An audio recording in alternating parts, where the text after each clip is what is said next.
পূর্ব মেদিনীপুরে জেলা শাসকের দপ্তরের নামে গত বছরের সেপ্টেম্বরে ভুয়ো অর্ডার বের করে মাদ্রাসায় 3 শিক্ষক নিয়োগ। জেলার নরঘাটের এখনো ঘটনায় চাঞ্চল্য ছড়িয়েছে। নরঘাটের মাদ্রাসা শিক্ষা কেন্দ্রে 3 জন শিক্ষা সম্প্রসারক ও সম্প্রসারিকা 2018 সাল থেকে শিক্ষক শিক্ষিকা হিসাবে কাজ করে আসছেন। 2022 সালে তাদের নিয়োগপত্র দেওয়ার জন্য ওই মাদ্রাসা কর্তৃপক্ষ জেলা সংখ্যালঘু দপ্তরের কাছে আবেদন জানান।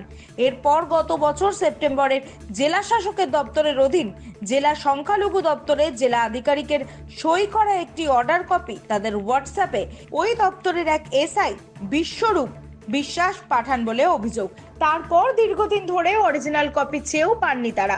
সন্দেহ হতে ওই মাদ্রাসার প্রধান শিক্ষক তথা প্রধান সম্প্রসারিকা জেলা সংখ্যালঘু দপ্তর জেলা আধিকারিকের সাথে দেখা করতে এলে সেই সরকারি অফিসার বিপ্লব সরকারের চক্ষু চড়ক গাছ।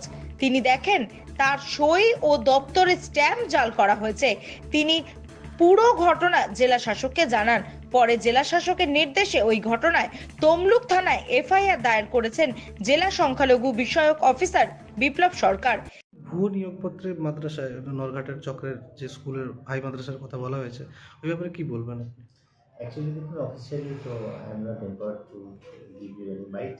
এটুকু বলতে পারি যে একটা ওই সংক্রান্ত বিষয়ে এফআইআর হয়েছে থানায়। বাদ বাকি যদি কিছু বক্তব্য রাখার থাকে তাহলে মাননীয় জেলা শাসক স্যার আছে, জেলার হয়ে উনি নর্মালি ডিটেলস রাখেন।